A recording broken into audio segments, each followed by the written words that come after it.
విజయనగరం జిల్లా బొబ్బిలిలో నిర్వహిస్తున్న అనుమతులు లేని శ్రీ చైతన్య విద్యా సంస్థల అక్రమాలపై రాజ్ న్యూస్ కథనాలకు శ్రీ చైతన్య యాజమాన్యం స్పందించింది. నిర్మాణ దశలో ఉన్న బిల్డింగ్లో పూర్తిస్థాయి అనుమతులు లేకుండా కళాశాల తరగతులు నిర్వహిస్తున్న శ్రీ చైతన్య విద్యా సంస్థలపై వరుస కథనాలు చూసి బిత్తరపోయిన శ్రీ చైతన్య యాజమాన్యం అవినీతి అధికారుల సూచనతో దగ్గరలో ఉన్న శ్రీ చైతన్య స్కూల్లో కళాశాల విద్యార్థులకు తరగతులు నిర్వహిస్తున్నారు. కళాశాల విద్యార్థులను శ్రీ చైతన్య హైస్కూల్ తరగతి గదులకు తెచ్చి స్కూల్ పిల్లలను ఇబ్బంది పెడుతున్నారంటూ తల్లిదండ్రులు లబోదిబోమంటున్నారు. అయితే ఇంత జరుగుతున్న అధికారులు నిమ్మకు నీరెత్తినట్టు ఉందన్నారు.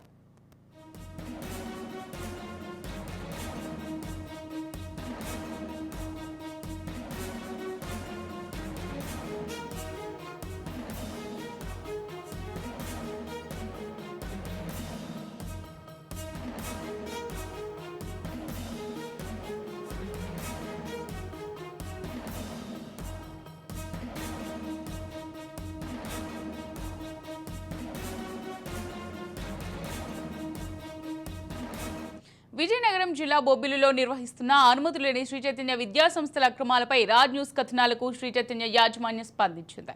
నిర్మాణ దశలో ఉన్న బిల్డింగ్లో పూర్తి స్థాయి అనుమతులు లేకుండా కళాశాల తరగతులు నిర్వహిస్తున్న శ్రీ చైతన్య విద్యా సంస్థలపై వరుస కథనాలు చూసి బిత్తరపోయిన శ్రీ చైతన్య యాజమాన్యం అవినీతి అధికారుల సూచనతో దగ్గరలో ఉన్న శ్రీ చైతన్య స్కూల్లో కళాశాల విద్యార్థులకు తరగతులు నిర్వహిస్తున్నారు. ఇక ఇదే అంశానికి సంబంధించి మరింత సమాచారం మా ప్రతినిధి భార్గవ్ అందిస్తారు. భార్గవ్, చెప్పండి. కళాశాల విద్యార్థులను హై స్కూల్ తరగతి గదులకు తీసుకొచ్చి స్కూల్ పిల్లలు ఇబ్బంది పెడుతున్నారంటూ తల్లిదండ్రులు ఆరోపిస్తున్నారు. మరి దీనికి సంబంధించి అవినీతి అధికారుల సూచనతో ఇదంతా జరుగుతుందని అంటున్నారు. దీన్ని ఏ విధంగా చూడొచ్చుంటారు?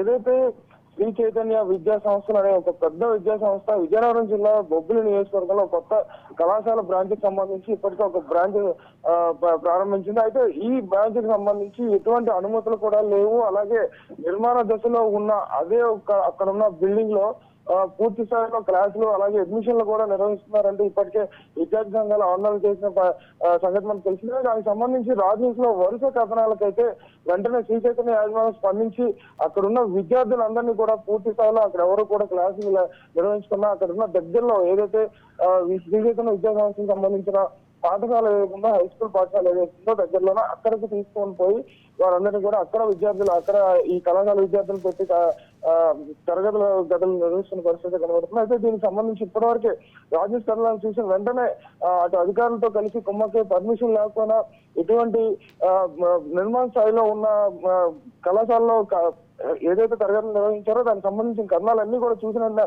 అటు అధికారులు ఇటు ఏదైతే కళాశాల యాజమాన్యం శ్రీ చైతన్య కళాశాల యాజమాన్యం కూడా పూర్తి స్థాయిలో కుమ్మక్కయ్య ఇదంతా కూడా చేస్తున్నారంటే విద్యా సంఘాలు చెప్తున్నారు. పూర్తిగా అక్కడున్న ఇప్పుడు వీళ్ళ వల్ల అక్కడ ఉన్న స్కూల్ విద్యార్థులు కూడా ఇబ్బంది పడుతున్నారు. స్కూల్లో ఉన్న కొన్ని తరగతి గదులు ఇప్పుడు ఉపయోగించుకొని అక్కడున్న విద్యార్థులందరూ కూడా సెల్లార్లో పెట్టి మాకు క్లాసులు చెప్తున్నారు.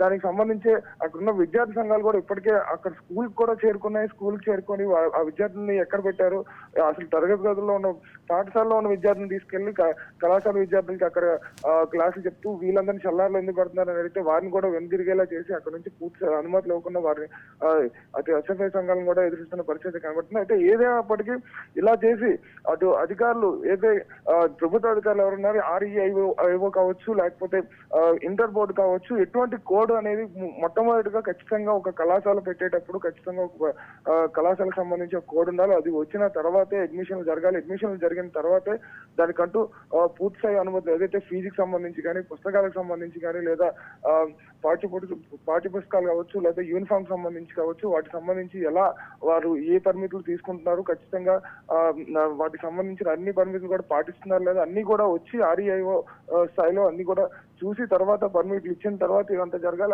అలాంటివి ఏవి లేకుండా ఏదో నిర్మాణ స్థాయిలో ఉన్న బిల్డింగ్ అది కూడా ప్రమాదకర స్థాయిలో ఉన్న బిల్డింగ్ లోని పూర్తి స్థాయిలో క్లాసులు నిర్వహిస్తున్న పరిస్థితి అనమాట. అయితే దీనికి సంబంధించి ఇప్పటికే అధికారులు కూడా కుమ్మక్కయ్యారంటే పలు ఆరోపణలు అయితే తీవ్రంగా వినిపిస్తుంది. దీనికి సంబంధించి ఎస్ఎఫ్ఐ సంఘాలు కూడా పూర్తి స్థాయిలో ఆందోళన కూడా చేశాయి. అయితే ఇప్పటికైనా కానీ ఖచ్చితంగా రాజ్ న్యూస్ కన్నాలకు మళ్ళీ అధికారులు కూడా స్పందించి దీనిపై పూర్తి చర్యలు తీసుకోవాలని కూడా ఆశిస్తున్నారని చెప్పి విద్యా సంఘాలు కూడా ఆశిస్తున్న పరిస్థితి అయితే కనబడుతుంది. థాంక్యూ భార్గవ్.